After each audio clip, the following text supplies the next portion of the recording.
ওর দোকান এখনো খুলেনি। দোকান খুলেছে ডিম নেই। আরে নিয়ে আসেন। 60,000 আসে। হ্যাঁ যাইন। 1060,000 আয়। সাদাটা কত যায়? 1060 হ্যাঁ, বা 1080 কাছে যদি গেল। তারপর লালটা 1200। নিয়ে আসেন।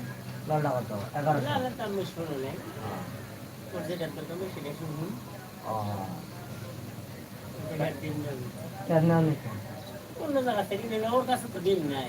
ও ডিমে নাই। ওর কাছে ডিম নেই। তে ওই যে তোমার যে আমি আরেকটা জায়গা দিতে ভাই নুকুলে নিয়ে দাঁড়া আছেন ওকে কইবেন। হ্যাঁ ওটা 1080। ও 1000। হ্যাঁ। আর এই কোসলো যে 1060। আয় আয়। তোমার কাছে ডিম নাই, তো ওর কাছে আর ডিম আছে বেশি টাকা নাই। ওনা লয়ে টাকা রাখ করে দিবি। ডিম চাই। হ্যাঁ 1060 টাকা ডিম চাই। তরকারি নিয়ে আয়, কি তরকারি রান দেব? 1060 মানে 10 টাকা 60 পয়সা করে দাম বাড়ছে। তো দাম বাড়িয়ে গেছে, আরো দাম বাড়িয়ে গেছে। 950 ছিল। নিমো নিমো।